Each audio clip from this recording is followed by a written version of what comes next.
Hey everybody, welcome back to part 2 in the Q&A, the super long Q&A, and I hope that you enjoy this one just as much as you enjoyed the last one. As some of you may know, as you can tell by my voice, I'm recovering from COVID. I'm finally testing negative, and let me tell you, that ride was a biatch, and I'm on the mend and almost ready to make a brand new video.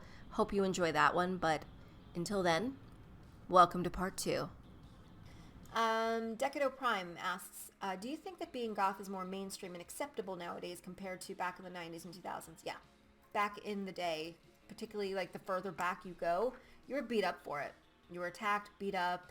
In the 80s, you had satanic panic. You had people that were jailed. You had people who were really violently attacked. And still that carried over into the 90s until the goths kind of became a freak show and ended up on talk shows and things like that. But nowadays, I think it's much more acceptable, which is a good thing because you don't have near as many people getting hurt because of it. A. Barnfield asks, if this is too personal, I'm sorry, and please ignore, but a while back I remember a video talking about your fertility journey and you wanted to conceive. Are you still trying to conceive? I have fertility issues as well. Have a great day. I am still trying to conceive. I have been trying for almost 5 years now. And I started back in 2020 the whole fertility journey, which you got to be a strong person to put up with that because they put your body through hell. Your body you are poked and prodded. You have needles. The HSG test is painful as hell. I wouldn't wish half of these things on anyone, but the furthest that I made it was just before IVF. And I do plan to start IVF, but I need to get into a better place mentally and emotionally because that's going to be a tough one. But we're also looking into adoption as well. Are we still trying to conceive though? Absolutely. But you gotta be a strong cookie to deal with that. Lou Valcourt asks, if you could bring one thing back from the 90s, what would it be? That sense of camaraderie and togetherness. I miss that passion and that need to be together and not having to experience the world this way. That just need to be together. Like there was a time where no matter how bored you were, so long as you involved some other friends, you could be doing the same thing you were when you were sat alone and bored, but get 2 or more people involved and do the same thing, suddenly you're not bored anymore. Mesmerizing Eyes asked, what is your favorite baking recipe that you've ever made? I've not made them gluten-free yet, but I make Cinnabons. Like they're cinnamon rolls, but the recipe is based on Cinnabons. They are amazing. They are so good. One of my favorite things to make. My current food obsession as of late. Masubi, which is or you probably call it musubi or masubi. I don't know how to pronounce it. I should. I'm part Filipino. But it is sort of like a Filipino sushi, and you make it with Spam. Spam is not good for me, so I don't eat it a lot, but I love it. Have you ever tried an exotic food? If yes, what was it?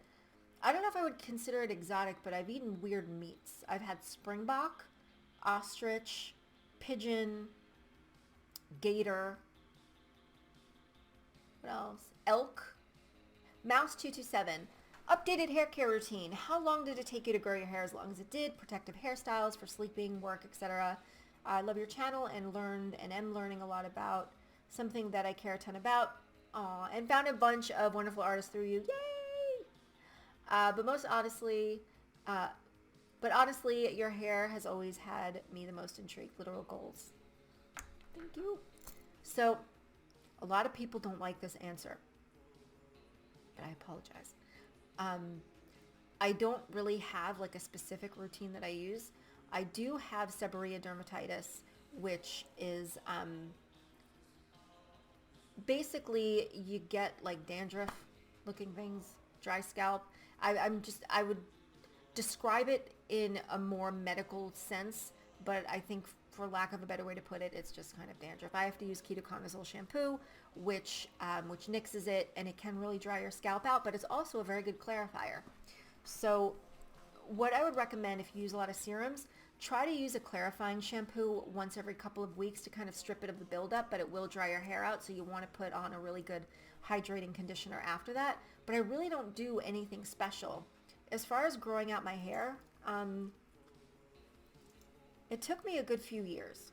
I do trim it as much as possible, but I do have a lot of it, as you can see. The kind of brush that I use is something called a Tangle Teaser. You can find that on Amazon because my hair gets very, very knotty very easily. And I find that that brush works the best at getting those things out. It looks like a little kid's Barbie brush, but I promise you that it actually does work. It does the job. I sleep in protective style. Sometimes I'll do pigtail braids when I can find it because I always end up losing it. I have a silk hair bonnet that I use and I put my hair up in that because otherwise, if I don't do something, this is all over the place, and it causes breakage because my pillow end up on the floor and I'm rubbing my hair on the sheets, and that friction will cause breakage. So I try to do my best to avoid doing that. Rainbow Luna 111. 4 ones there. As a kid, what were some things that you did to entertain yourself since you didn't have a phone? Note, watching TV does not count. I mean, like games or activities that you could do with your friends. We would just pack into usually my bedroom because my family was the most permissive. We would pile into my bedroom. We would put on a CD which was usually like Sisters of Mercy or something along the lines of that. We would pile on my bed. Everybody would just lay there staring at the ceiling. I don't know who the hell we thought we were, staring at the ceiling and talking about just the deepest, darkest, like the paranormal, talking about our feelings, things that 14 and 15, 16-year-olds don't really talk about nowadays, but really getting philosophical about like life and the afterlife and ghosts and the paranormal and like aliens and things like that. That's kind of what we did. Or just drove around listening to music and talking. Jessica Button, who is your role model? What is your favorite part about being in the subculture for a long time, and why do you make YouTube videos?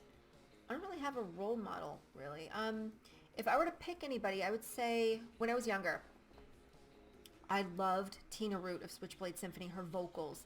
Her vocals were so incredible and mesmerizing to me, and that was something that I aspired to be able to do. I aspired to be able to sing like that. And unfortunately, now, as I'm older, I can only sing like that because I spent such a long time really trying to emulate her that now I only can sing in that way, and I don't really have a voice of my own. I'm still working on it, though. What is my favorite part about being in the subculture for a long time? The memories. Because being in it this long meant that I had a history with it that spans decades. And some of those decades were better than others. And I get to have the memories of being part of it during a really important period. And that was the 90s. That was really when goth started to become its own thing.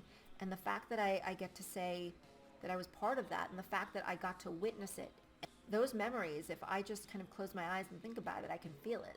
I can feel being back there, and those were the most happiest times of my life, and I wouldn't trade them for anything. So definitely being a goth for that long, it has its perks. And why do I make YouTube videos? I do it for you. I make YouTube videos because I love goth, and I want you to be more informed about it. I do it because I think that the history is really important, and sometimes having a voice that was part of that witnessed it, and having somebody kind of chronicle it and have you be a fly on the wall during a period you otherwise may not have been a fly on the wall for. There's something special about that. You know, there's hearing about things, there's reading about it, but then there's also getting to feel like you were part of something that you might not have been there for. And that's why I like sharing the stories the way that I do, because sharing my stories, I feel like I'm also able to help other people with the things that they may be going through now or might be going through in the future. Maybe you learn from some of my mistakes, or, you know, by hearing my stories with my first ventures into the goth clubs and finding new music, how I integrated with other people, maybe that's something that you're struggling with or you're trying to navigate right now. And hearing that might help you. And that's my goal. I want to educate people on the subculture. I really want people to know about the more overlooked era of the, of goth's history, and that's the 90s. But now I'm happy that more people are educated about it now and know about it and are interested in it now. I want people to feel comfortable and confident in the subculture. And how do you do that? When you feel like you know more about it. Because when we feel like we're coming from a place where we don't know crap, we feel at such a disadvantage. We kind of get imposter syndrome in a way. But when you're coming from a place of being in the know and kind of having a bit of a steady foot, because people who are unsure or a little bit frightened, they're a lot less likely to kind of dip their toes in and explore things as someone who is coming from a place of confidence. And I want you to feel that way. I want you to feel that sense of confidence. I want you to have that belonging. I want you to connect to the subculture. And I'm hoping that by way of my videos, I'm kind of helping you achieve that. ATAC. If a bat farts in an empty belfry, will it toll the bell? Yes. However, it truly depends upon what that bat had for dinner. Ooh, October Gardener. Hey, Angela, I guess the question is more of three, but all the same subject. Have you ever did a DIY project where you made a dress in the style of 60s but got an eternal love, dark star? So I know the kind of gown that you're talking about. What tips would you give someone? Okay, so no, and here's the reason why.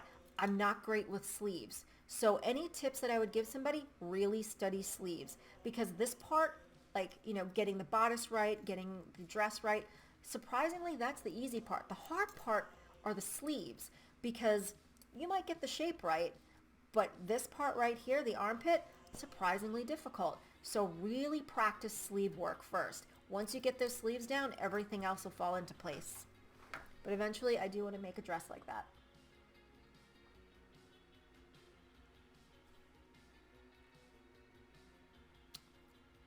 Marianne Lovesong.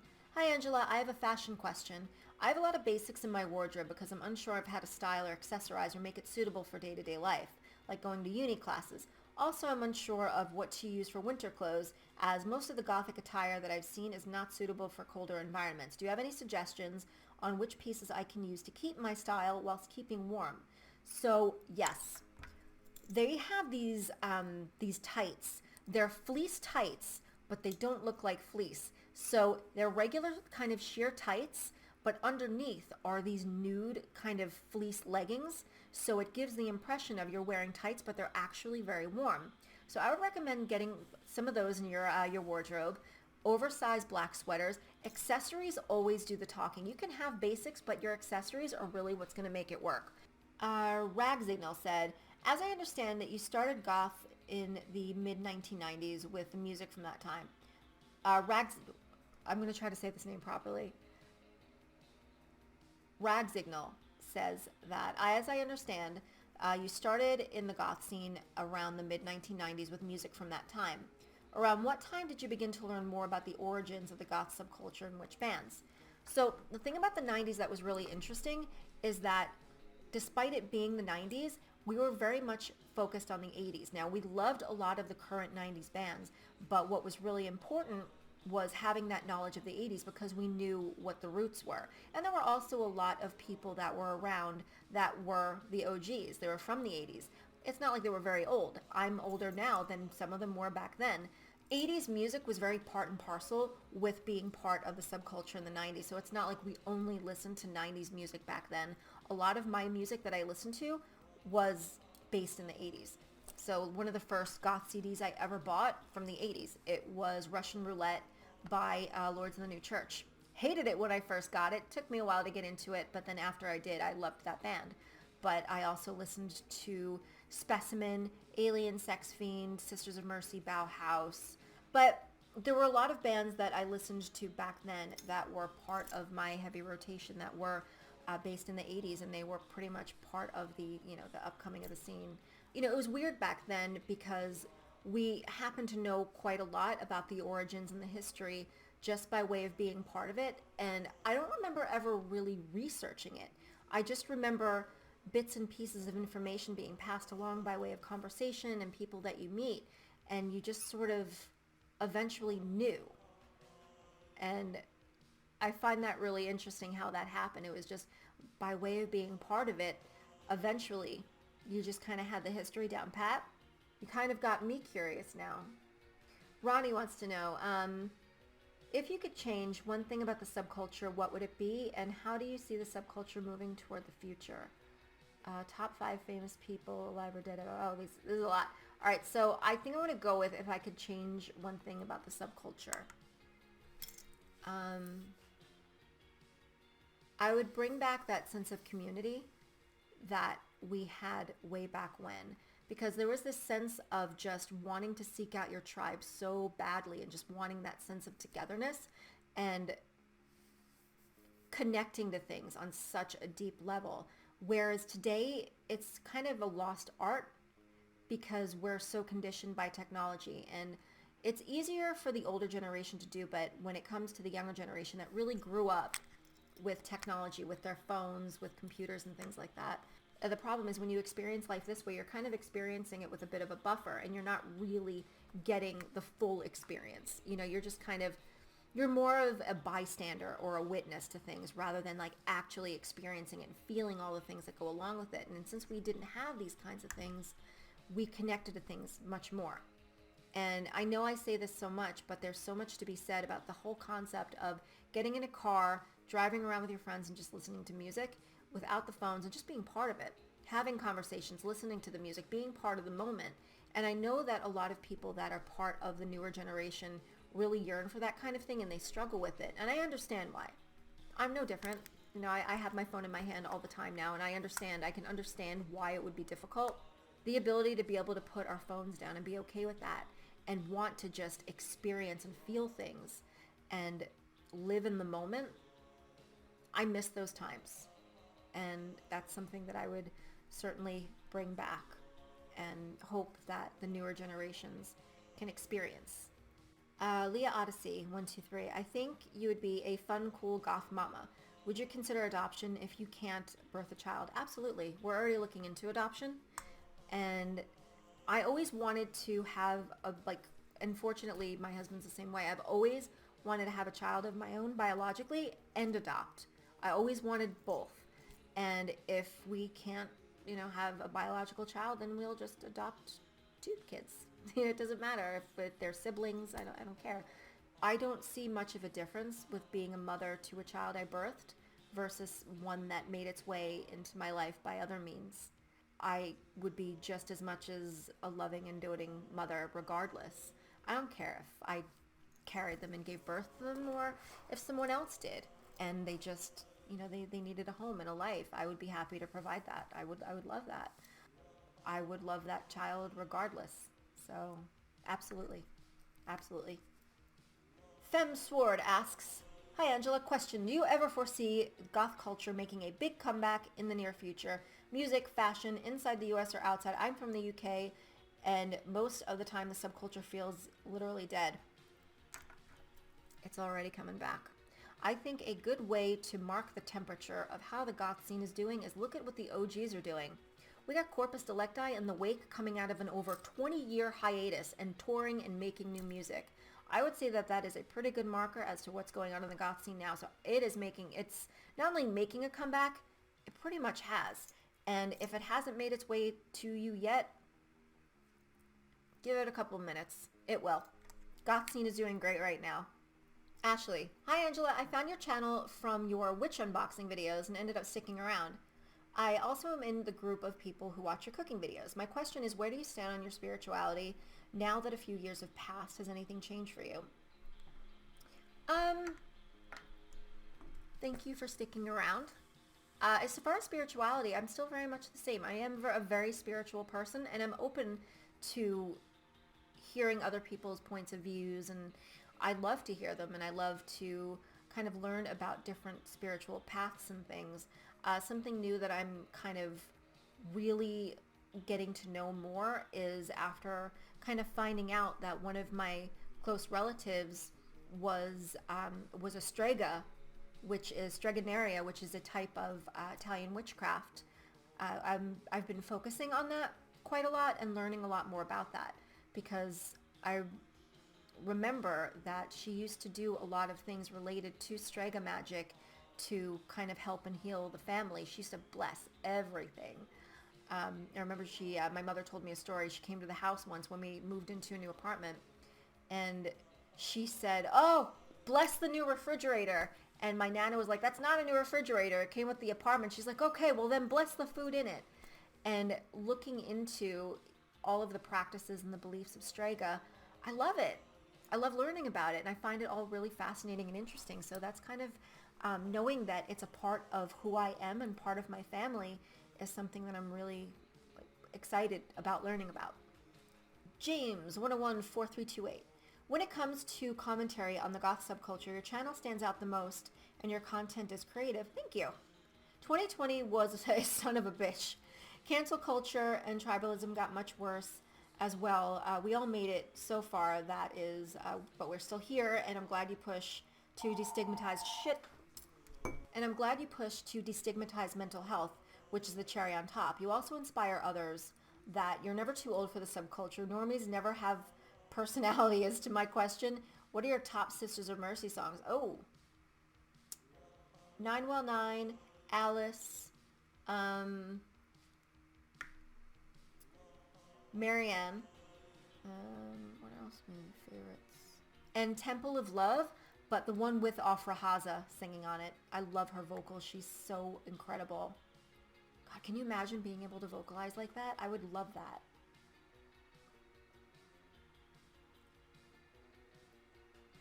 Pandorian 7 boxes. How goes the house hunting, my queen? Oh, hello. So we decided to put a pin in that for a bit, unfortunately. It's not doing too well. Robin Z. Do you find shoegaze to be a growing goth subgenre? Goth gaze? Or on another note, I enjoy your throwback stories as we seem to be around the same age. And where did you find the culture flowing towards? I don't claim to be goth, as I seem to be too varied for the label, but I've always loved the music, and it's great to see other torchbearers now.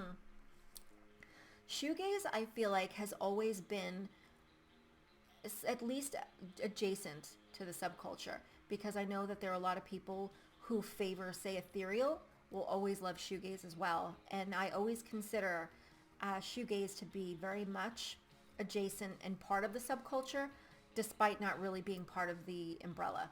Although I think if any genre can be brought under the umbrella, because there are so many people trying to hybridize, like for example, goth rap, just stop. But if there are any genres that can really be hybridized and really be brought under, I think trying to implement a sort of shoegaze goth kind of combination, I think it can be done. Some bands do actually straddle that line anyway.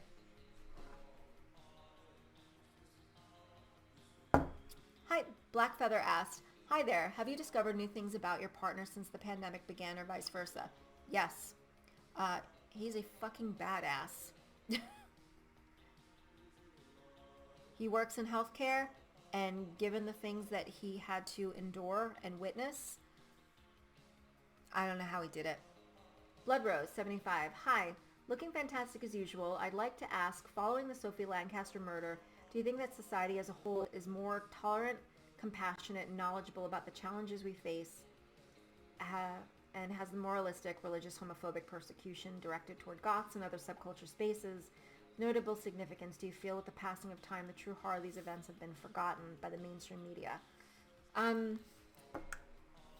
So what happened with Sophie Lancaster happened in England, and I think that there are a lot of nuances to be considered.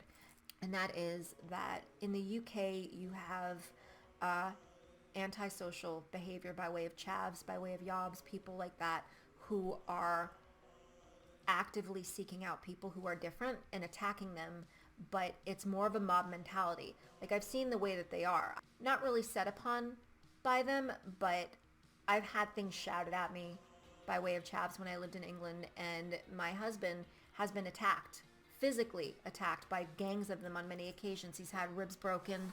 He's ended up hospitalized. He's taken quite the beating by way of chavs. We don't have them here. And the thing when it pertains to goths in the US, it's not to say that it doesn't happen here, but much of the attacks that happen by way of people that are involved in an alternative subculture such as goth, it happened a lot more in the 80s. It still happened in the 90s, happened a bit in the early 2000s, but as we're getting a little bit further throughout, the 2020s now, you're finding that more people have like a higher tolerance to what is considered normal and abnormal, and considering it's kind of in to be edgy, I think that the bar is a lot higher now as to what's considered freaky. But that's not to say that people who are involved in other lifestyles, let's say people who are homophobic, for example, people who are in the gay communities, they still get attacked. People who are trans, people who are gay, bisexual, etc., they still get attacked. And it's horrible.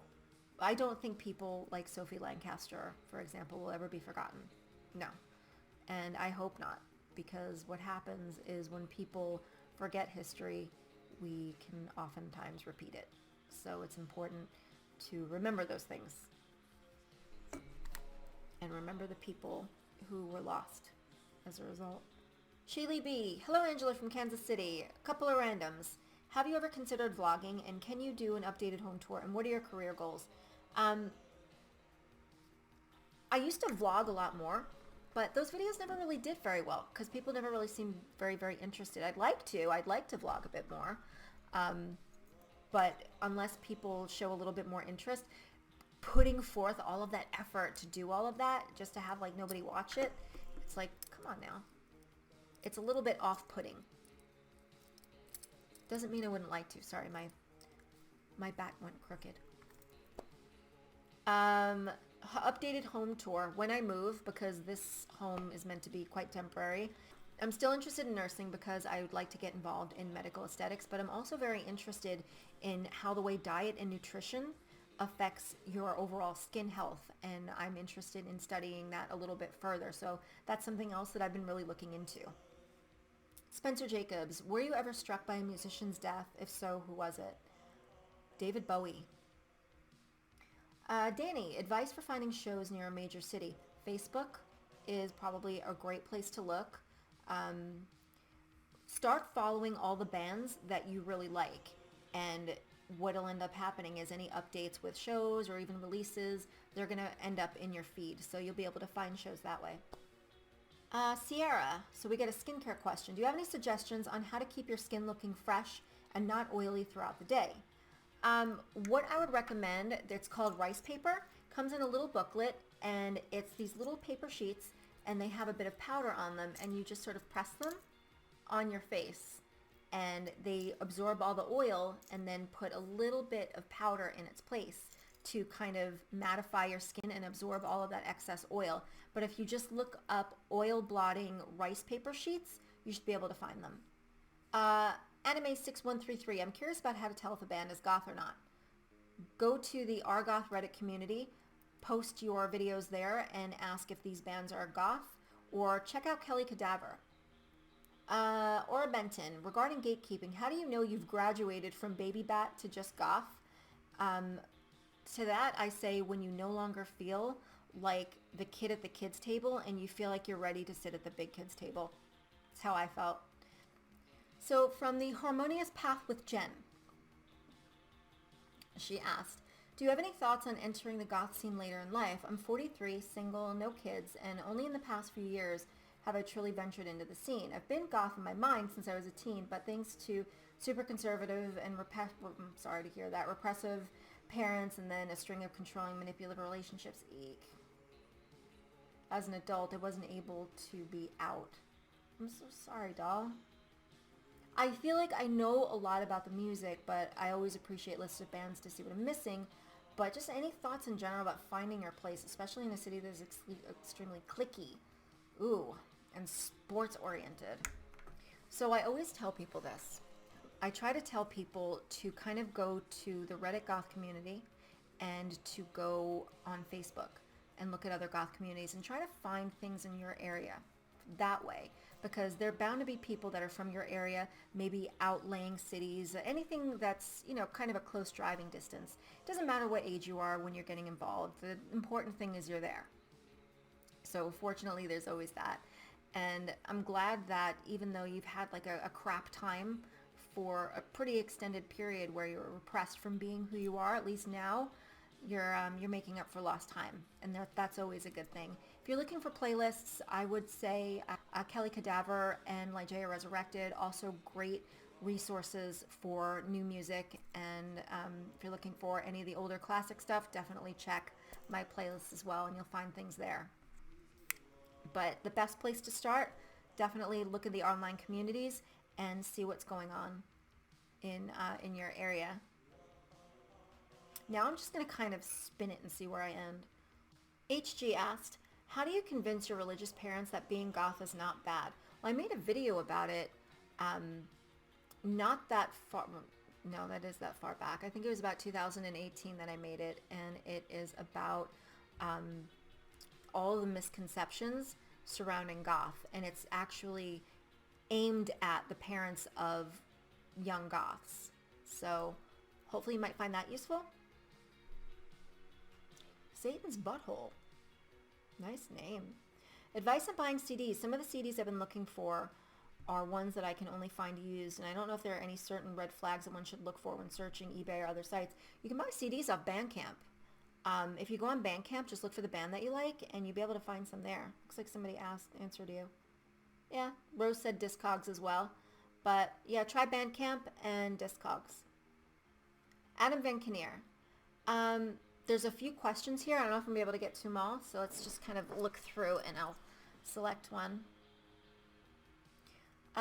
One, looking back at how much the goth subculture and the genre have grown and expanded, what else you hope to see in the future for the subculture? I'm hoping to see more inclusive events where more ages are included, because back when I was younger, a lot of the reason I was able to form the memories that I was able to form and have the experiences that I had was because I was allowed into the damn clubs in the first place. There were 18 to enter, 21 to drink. Did I have a fake ID? Yes. However, I'm not advocating for people to have that, but there were also all ages events where other kids can be included. And those all ages events, they weren't really all ages. You had to be at least 14 to get in, but it was usually ages 14 to 18. There were a lot of adults present. There was no alcohol served. And it was really, it was just a mishmash of kids from all different alternative subcultures getting to hear the music, getting to integrate with other people, and it was a lot of fun. So it was really, really helpful for my growth and really getting to discover and learning how to interact with other people and just being exposed to different things that way. And then again with the 18 to enter, 21 to drink. You get two big black X's on your hands. Nobody's going to serve you.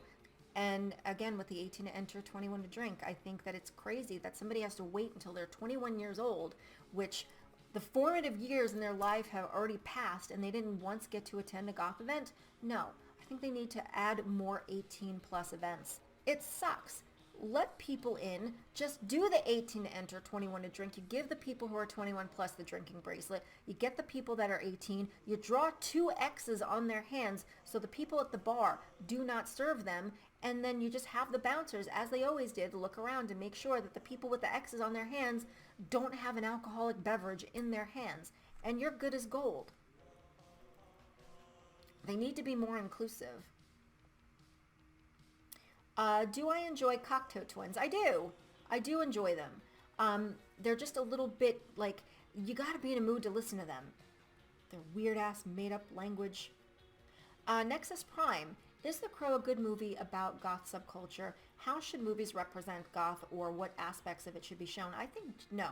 The Crow is not a good, The Crow is a good movie, but it's not a movie about goth at all. However, that being said, if you want a good movie about the goth subculture, check out Gypsy 83.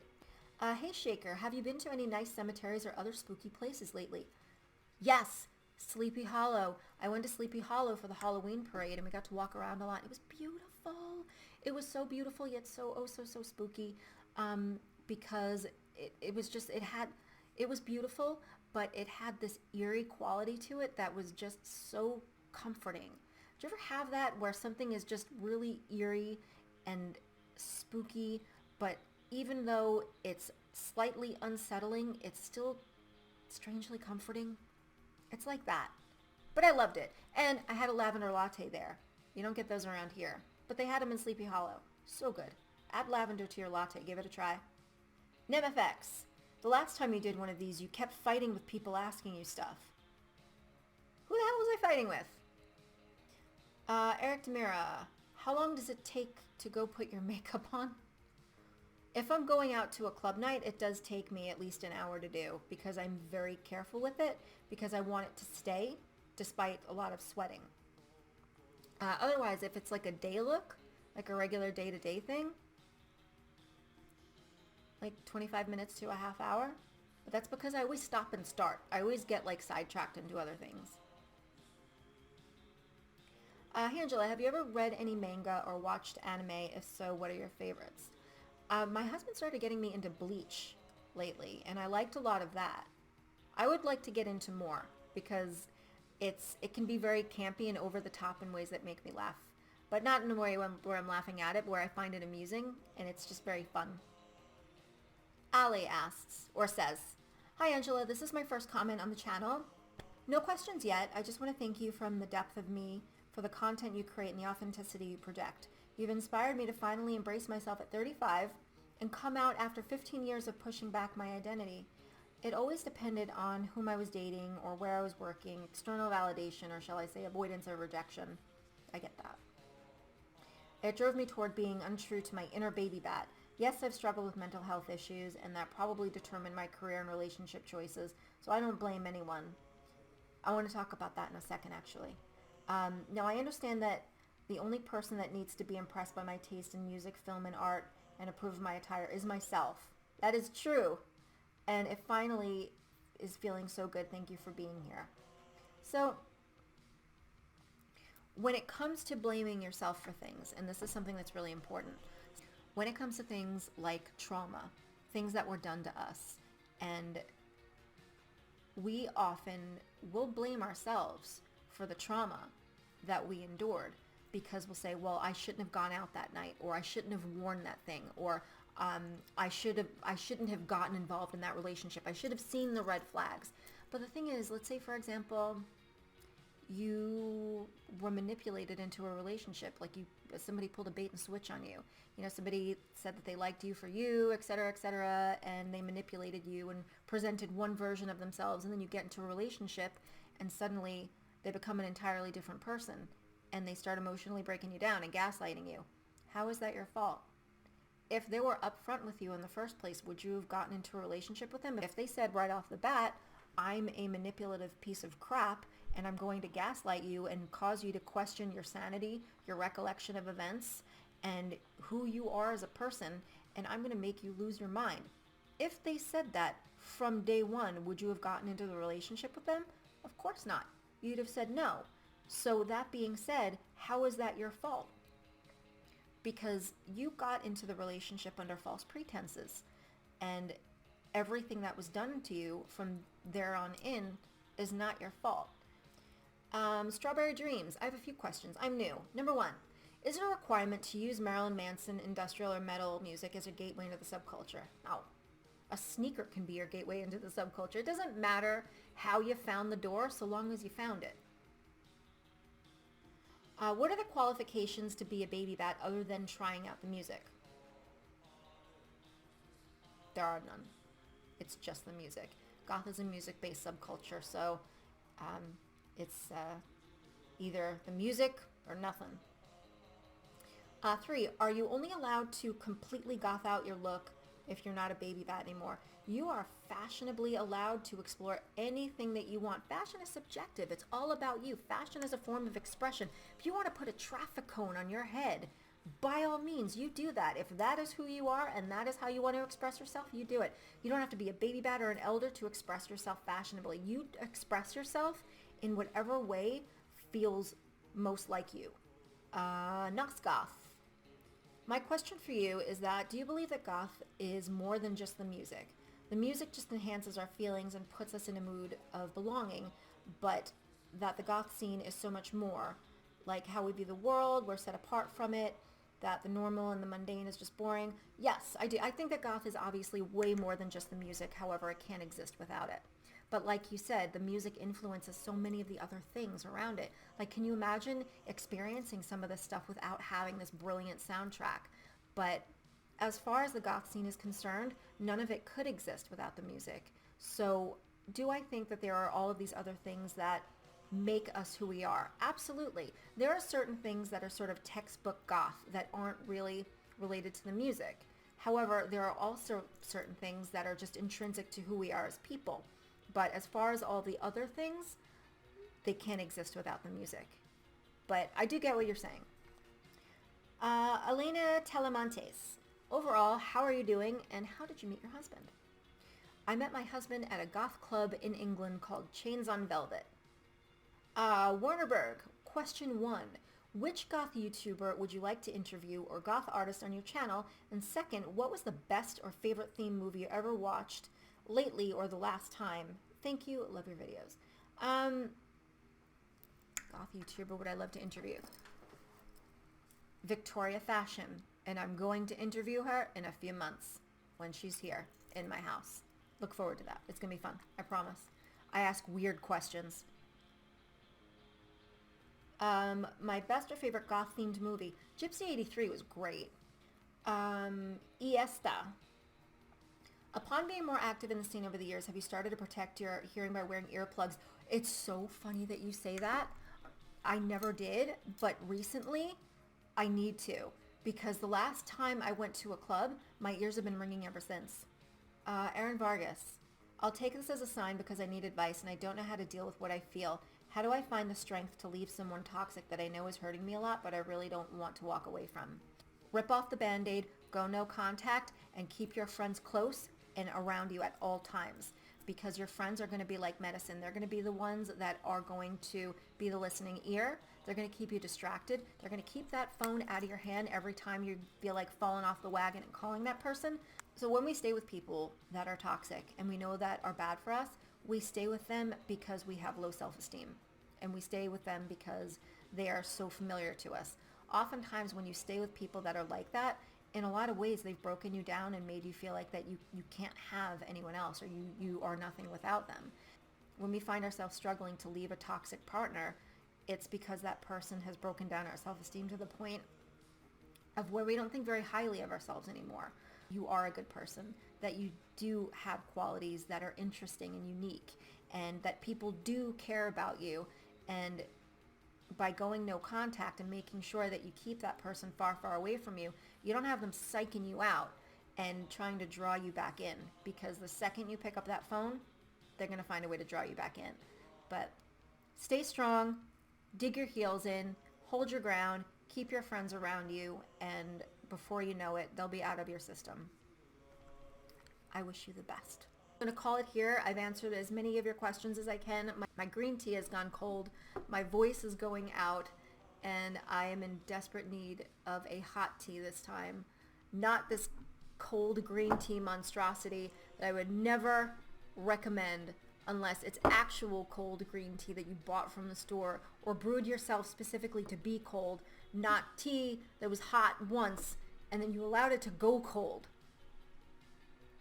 It's bitter, but I need it right now because my throat hurts.